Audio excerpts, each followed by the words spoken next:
Good morning friends. அனைவருக்கும் வணக்கம். தாய் தமிழ் உறவுகள், தமிழ் சொந்தங்கள் அனைவருக்கும் வணக்கம். ஆன்மீக சொந்தங்கள், சிவ சொந்தங்கள் அனைவருக்கும் வணக்கம். இன்று பெருமாளை வழிபட வேண்டிய ஒரு மிகப்பெரிய அழகான ஒரு திருநாள் சனிக்கிழமை. பெருமாளுக்கே உரிய நாள். துளசி தான் அவரோட இது. 29/11/2025 நவம்பர் மாதம் சனிக்கிழமை. விசுவாவசு வருடம் கார்த்திகை மாதம் 13ஆம் நாள். நவமி திதி வந்து ராமபிரானுக்குரிய திதி. ராம நவமின்னே நம்ம சொல்லுவோம். அஷ்டமி வந்து பைரவருக்குரிய திதி. கால பைரவ அஷ்டமின்னு கோகுலாஷ்டமி கிருஷ்ண பகவானுக்குரிய திதி. இப்படி துர்காஷ்டமி இவர்களுக்கெல்லாம் அஷ்டமி திதி உரிய நாள். நவமி வந்து ராமபிரானுக்குரிய நாள். இப்படி ஒவ்வொரு சதுர்த்தி திதி வந்து சங்கடகர சதுர்த்தி, அதாவது பிள்ளையார் பிறந்த நாளினோட அவருக்குரிய அந்த ஒரு நாள். இப்படி ஒவ்வொரு திதியிலும் ஒரு ஒரு சிறப்பு ஒன்று இருக்கின்றது. இன்று பூரட்டாதி நட்சத்திரம், சித்த யோகம், அமிர்த யோகம், பிரளய கல்பாத்தி, திருப்பரங்குன்றம் முருகப்பெருமான் ஆட்டுக்கிடா வாகனத்தில் பவனி, குச்சனூர் ஸ்ரீ சனி பகவான் அபிஷேகம் ஆராதனை செய்வது நன்று. நமக்கு வந்து இன்று சூரிய உதயம் ஃப்ரெண்ட்ஸ். காலையிலே மழை பெஞ்சிட்ருக்கிற மாதிரி இருக்குது. தூறல் போட்டுட்டு மோடமாக இருட்டாக இருக்குது. உங்கள் ஊர்லலாம் மழையான்னு சொல்லுங்கள். சூரிய உதயம் 6:15, விருச்சிக நாளிகை 3:05, திதி வந்து நவமி திதி. இன்றைய கிரக நிலவரம்: மேஷம், ரிஷபம், மிதுனத்தில் ஒன்றுமில்லை, கடகத்தில் குரு, சிம்மத்தில் கேது, துலாத்தில் புதன், விருச்சிகத்தில் சூரியன், சுக்கிரன், செவ்வாய், கும்பத்தில் சனி, ராகு. தாமதித்து வழங்கப்படும் நீதி தடுத்து நிறுத்தப்படுவதற்கு சமம். தன்னம்பிக்கையே துன்பத்தால் ஏற்பட்ட துயரங்களை போக்க வல்லது. நம்பிக்கை தான் ஒருத்தருக்கு வாழ்க்கை அப்படிங்கிறது. நான் வந்து இருங்க ஃப்ரெண்ட்ஸ், இதை முடிச்சிடுறேன். நல்ல நேரம் என்கின்ற சுபகோரை 8 to 9, மாலை 4:45 to 5:45. கௌரி நல்ல நேரம் 10:45 to 11:45, மாலை 9:30 to 10:30. சூலம் கிழக்கு, பரிகாரம் தயிர், கரணம் 12 to 1:30. ராகு காலம் 9 to 10:30, குளிகன் 6 to 7:30, யமகண்டம் 1:30 to 3. சந்திராசிரமம் ஆயில்ய நட்சத்திரத்துக்கும் மக நட்சத்திரத்துக்கும் சந்திராசிரமம். புதிய முயற்சிகளில் ஈடுபட வேண்டாம். இறை சிந்தனையில் இருங்கள். இன்றைய ராசி பலன்: மேஷம் வெற்றி, ரிஷபம் எதிர்ப்பு, மிதுனம் அசதி, கடகம் சிக்கல், சிம்மம் வரவு, கன்னி சுகம், துலாம் தாமதம், விருச்சிகம் மகிழ்ச்சி, தனுசு தடங்கள், மகரம் நட்பு, கும்பம் பயம், மீனம் கவலை. கவனமாக இருக்க வேண்டிய ராசிகள்: மீனம், கும்பம், கடகம், ரிஷபம், மிதுனம். இந்த ராசிக்காரர்கள் கவனமாக இருக்க வேண்டும். நாளைய விசேஷங்கள்: நாளை ஜெகதீஷ் சந்திர போஸ் பிறந்தநாள் விழா, சுப முகூர்த்த நாள். திருவண்ணாமலை தீபம் நடந்து கொண்டிருக்கிறது. அதாவது பிரம்மோற்சவம் வந்து நடந்து கொண்டிருக்கிறது. செடியாய வல்வினைகள் தீர்க்கும் திருமாலே, நெடியானே வேங்கடவான் என் கோயிலின் வாசல், அடியாரும் வானவரும் அறம்பயிரும் கிடந்தியங்கும் படியாய் கிடந்து உன் பவளவாய் காண்பேனும். கார்த்திகை மாதம் இன்னைக்கு ஞாயிற்றுக்கிழமை. கார்த்திகை 30, சனிக்கிழமை. கார்த்திகை 29 இல்லைங்க ஃப்ரெண்ட்ஸ், நவம்பர் 29, கார்த்திகை 13. பிரளய கல்பாத்தி நாளை தனிய நாள். அதாவது திங்கட்கிழமை வந்து டிசம்பர் 1ஆம் தேதி. டிசம்பர் 1 அன்று விவாகம், மோட்ச ஏகாதசி, கைசிக ஏகாதசி, ஷீராப்தி, சயன விரதம், வியாழ சிரார்த்தம், வைதரணி விரதம், ருண விமோசன பிரதோஷம். அதற்கு அடுத்த நாள் பிரதோஷம் ஃப்ரெண்ட்ஸ். பௌமாஸ்வினி, உல்கா துவாதசி, மகாலட்சுமி உற்பத்தி, மத்தியஸ்த துவாதசி. அதற்கு மறுநாள் வந்து பரணி தீபம், திருவண்ணாமலை திருக்கார்த்திகை தீபம், அனங்கத்ரயோதசி, மாத நரசிம்ம சதுர்த்தி. நமக்கு வந்து கைசிக ஏகாதசி வந்து வைகுண்ட ஏகாதசி வந்து ரொம்ப சிறப்பு வாய்ந்தது. அதையும் காட்டிலும் சிறந்தது கைசிக ஏகாதசி. கைசிக ஏகாதசி என்றைக்கு? டிசம்பர் 1ஆம் தேதி. நம்ம வந்து தமிழ் மாத பிறப்பாக இருந்தாலும் சரி, ஆங்கில மாத பிறப்பாக இருந்தாலும் சரி, நாம் வந்து அரிசி பருப்பு கல்லுப்பு இதெல்லாம் மகாலட்சுமிக்கு வந்தது. பூ மஞ்சள் வாங்குவோம். அப்படி இல்லைன்னா உள்ளே இருக்கிறதே எடுத்து சாமி முன்னாடி வச்சு நிவேதியம் பண்ணுங்க. அன்றைக்கு கைசிகை ஏகாதசி வருகிறது. கைசிகை ஏகாதசி என்பது மிகப்பெரிய ஒரு அருமையான ஒரு தினம். அந்த இதில் வந்து அது ஒரு பெரிய கதை இருக்குது. அந்த கதையை நான் ரொம்ப சுருக்கமாக சொல்கிறேன். நானும் எல்லாம் கேட்டது தான். பெரிய பெரிய ஜாம்பவான்கள்லாம் சொன்னேன். அவ்வளோ அருமையாக இருந்தது.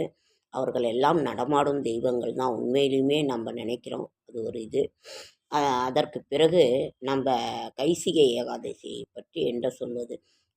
கைசிகை ஏகாதசி என்பது அதாவது பெருமாளுக்கு, கோவிந்த பெருமாளுக்கு மிக மிக பிடித்தது பாடுவது, அவரை அலங்காரம் செய்வது, அபிஷேகம் செய்வது, இப்படி நம்மளோட பக்தர்களை அவர் காப்பது, ஓடோடி வந்து காப்பது, இதெல்லாம் அவருக்கு ரொம்ப ரொம்ப ரொம்ப பிடித்தமான ஒரு ஒன்று. இப்படி இருக்கின்ற பொழுது நம்பாடுவான் என்கின்ற ஒரு பக்தன், அவர் வந்து அந்த வீணையை வச்சுக்கிட்டு ரொம்ப, அதாவது கீழ் ஜாதியில் பிறந்தவர் அவர் வந்து அப்படின்னு இதில் புராணங்கள் சொல்லுது. கைசிக புராணம்னே ஒன்று இருக்குது. கைசிக புராணம் அப்படின்ற ஒரு புக்கில் இருக்குது. அந்த ஒரு இதில் வந்து இந்த யார் இதை வந்து சொல்கிறாங்க இதை பற்றிங்கும்போது வராகமூர்த்தி வந்து மகாலட்சுமிகிட்டே சொல்கிறாரு. வராகமூர்த்தியே தெய்வம், அதாவது எம்பெருமானுடைய அம்சம். வராகமூர்த்தி வந்து மகாலட்சுமிக்கு இந்த இதை எடுத்து சொல்கிறாரு கைசிகை ஏகாதசியை பற்றி. அப்போ நம்பாடுவான் வந்து தினமும் அவருக்கு பாடுறது தான் வழக்கம். திருக்குறுங்குடி என்கின்ற ஒரு திருநெல்வேலிக்கு பக்கத்தில், அதாவது நமக்கு 108 அந்த திவ்ய தேசங்களில் அதுவும் ஒன்று. அங்கே வந்து பாடல் பெற்ற ஸ்தலம். அப்போ நம்பாடுவான்கிறவர் வந்து பாட போகிறாரு. வழியில் வந்து ஒரு பிரம்ம ராட்சசன் எப்பொழுதுமே அவரை பாடுவார். பிரம்ம ராட்சசன்ற ஒரு ராட்சசன் வந்து அவரை திங்கிறது சாப்பிட்ணுங்கிறாரு. வழி மறித்து உன்னை சாப்பிட்ணும் இன்னைக்கு அப்படிங்கிறாரு. அப்போ அவர் வந்து எனக்கு நெம்பெருமானை பற்றி பாடணும், நான் போய் பாடிட்டு நான் வந்துடுறேன் அப்படின்னு சொல்கிறாரு. அதுக்கப்புறம் நீ என்னை சாப்பிட்டுக்கோ அப்படிங்கிறாரு. அதுதான் என்னோட மிகப்பெரிய ஒரு இது அப்படின்னு சொல்கிறாரு. அப்போ அவர் அதை வந்து ஒத்துக்க மாட்டேங்கிறாரு. அந்த ராட்சசன் ஒத்துக்குவாரா? நான் வந்து அது எப்படி நீ போயிட்டு திரும்பி வருவேன், அதுவும் நான் சாப்பிட்றதுக்கு நீ ஒத்துக்கவே மாட்டார். அப்போ 18 நீதிகளை சொல்லி சபதம் செய்கிறார் நம்பாடுவான். இப்படி என்னென்ன நீதிகள் இருக்கிறது, அதாவது கொடுத்த வாக்குறுதியை தவறக்கூடாது. ஒருத்தருக்கு வந்து அந்த 18 நீதியை பற்றி நாளைக்கு நான் விவரமாக உங்களுக்கு அப்படியே எழுதி இது பண்ணுறேன் அடுத்த வீடியோவில். அதாவது ஒழுக்கம் தவறாமல் இருக்கணும், ஒருத்தருக்கு கொடுத்த வாக்குறுதி இது பண்ணணும், ஒரு பெண்ணை நாம் திருமணம் செய்கிறேன்னு சொல்லிட்டா திருமணம் செஞ்சுக்கணும். நாம் அதாவது உலக நீதிப்படி நான் வாழுகின்றேன், அதை மீறி வாழுகின்ற பொழுது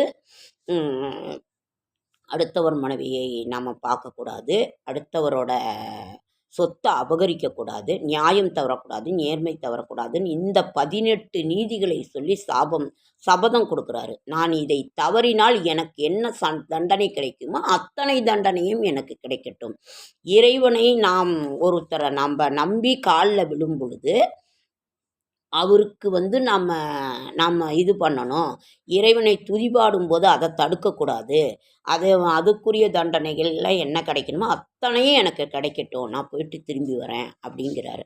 அப்போ தான் அந்த பிரம்மராட்சகன் வந்து சரின்னு ஒத்துக்கிறாரு. சரி, அதாவது இவர் வந்து இறைவனை வழிபட போடும்போது நம்ம தடுத்தாக்கா அந்த சாப விமோசனமும் நமக்கு கிடைச்சிரும் அப்படின்னு ஒரு 2 கடைசி இதில் வந்து அவர் அந்த 18 நீதிகளுக்கு அடங்கி அவரை விடுறாரு. அவரை போய் பாடுறாரு. யார்? திருக்குறுங்குடி நம்மளுடைய நம்பெருமானை பற்றி அப்படியே பாடி உள்ள முருகி பாடுகின்றார். அதை பாடுகின்ற பொழுது அந்த கொடிமரம் வந்து அவர் எப்போவுமே நம்பெருமான் பார்ப்பார். அந்த கொடிமரம் வந்து கொஞ்சம் மறைக்குது. உடனே பெருமாள் வந்து அந்த கொடிமரத்தை நகர்த்தி வச்சு நம்பாடுவானை அப்படியே பார்க்குறாரு. ரொம்ப சந்தோஷமாக பார்க்குறாரு. இவரும் கண்ணீர் மல்க அந்த பாசுரத்தை பாடிவிட்டு இப்போவும் திருக்குறுங்குடியில் அந்த ஒரு தடவையாவது அந்த தரிசனம் பண்ணணும். திருநெல்வேலி பக்கத்தில் இருக்குங்களாம். அந்த கொடிமரம் வந்து நகர்ந்து இருக்கும்.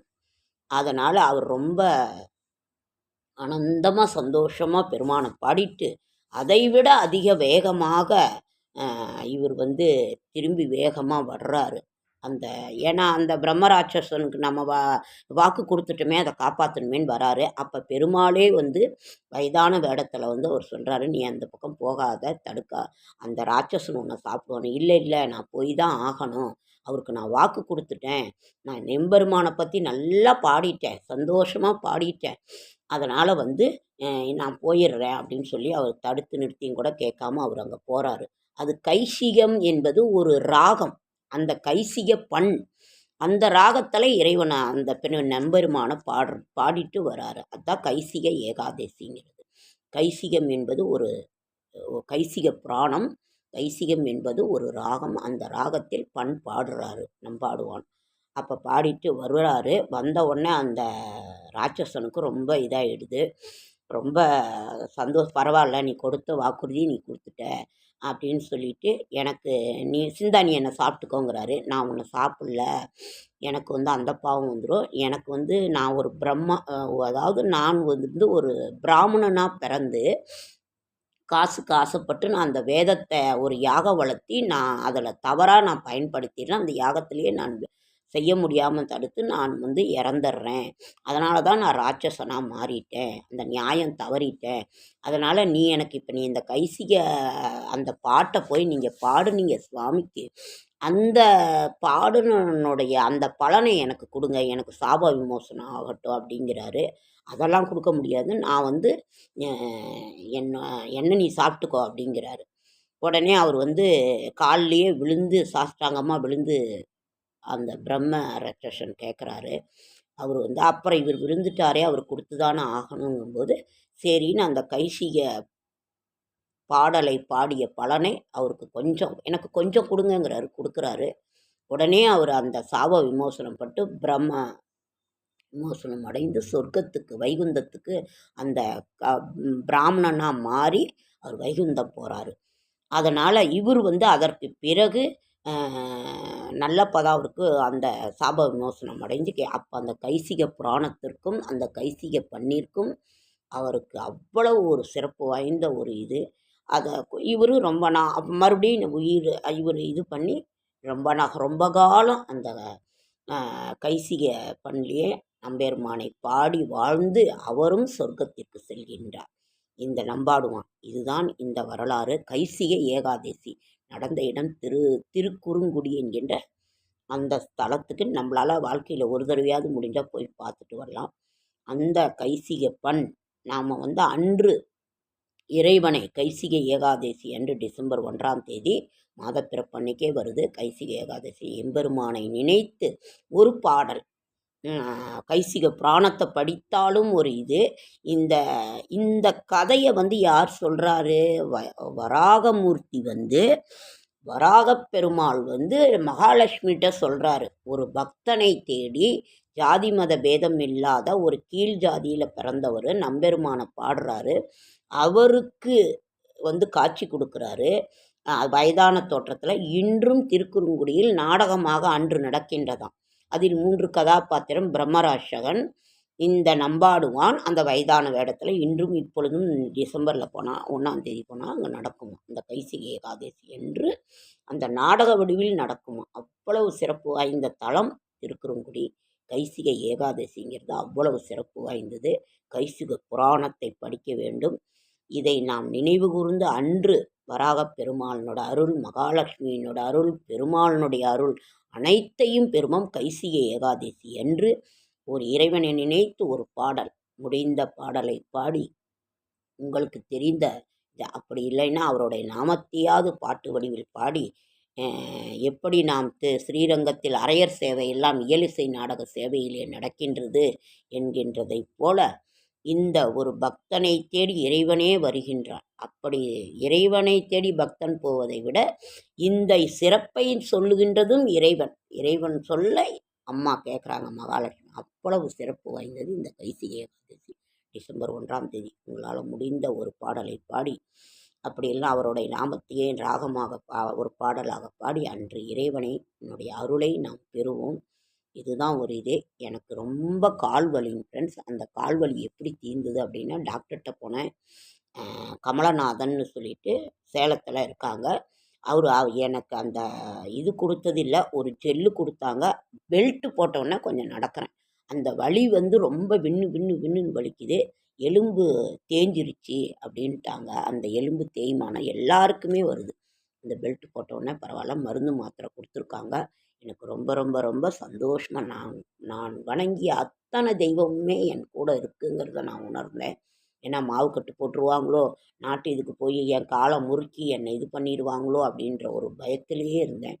நான் பாப்பாவோட டெலிவரிக்கு அப்புறம் நான் வந்து ஹாஸ்பிட்டலே போகமாட்டேன். ரொம்ப பயந்துக்குவேன். அதனால் இன்றைக்கி அதை போனோடனே எனக்கு எந்த இதுவும் இல்லாமல் அந்த ஒரு பெல்ட்டை கொடுத்துட்டு பெல்ட் ரூ. 500 எக்ஸ்ரே எடுத்துட்டோம். ஊட்டியில் அவர் வேணான்னு தான் சொன்னார். எக்ஸ்ரே எடுத்துட்டோம். ரூ. 350. மாத்திரை மட்டும் கொஞ்சம் 14 மாத்திரை கொஞ்சம் காஸ்ட்லியாக இருந்துச்சு. ரூ. 750. அப்புறம் ஃபீஸ் ஒரு ரூ. 150. அப்புறம் இன்னொரு ஆயின்மெண்ட்டு வந்து ஜெல்லு ஒரு இது வாங்கினோம் 180. மொத்தம் ரூ. 2000 செலவானதுங்க ஃப்ரெண்ட்ஸ். ரொம்ப ரொம்ப நான் நான் வணங்கின அத்தனை தெய்வமும் என் கூட இருக்குங்கிறத நான் மனதார உணர்ந்தேன். ரொம்ப சந்தோஷமாக இருக்குது. இதில் நான் உங்கள் கூட இவ்வளோ பகிர்ந்து கொள்கிறேன் உங்களோடு. இது ரொம்ப ரொம்ப சந்தோஷம். என்னோடய ஷார்ட்னை லைக் பண்ணுங்கள், ஷேர் பண்ணுங்கள், கமெண்ட் பண்ணுங்கள், சப்ஸ்கிரைப் பண்ணுங்கள். என்னால் முடிந்த ஆன்மீக தகவலை தரேன், நல்ல தகவலை தரேன். என்னோடய ஷார்ட்ஸ் வீடியோ பார்க்குற அனைவருக்கும் நன்றி. தாய் தமிழ் சொந்தங்களுக்கு நன்றி, ஆன்மீக சொந்தங்களுக்கு நன்றி, சிவ சொந்தங்களுக்கு நன்றி, பெருமாள் சொந்தங்கள் அனைவருக்கும், ஃப்ரெண்ட்ஸ் நண்பர்கள் அனைவருக்கும் என்னுடைய மனமார்ந்த நன்றி. அடுத்த வீடியோவில் சந்திக்கலாம். ரொம்ப லேட்டாகி போச்சு.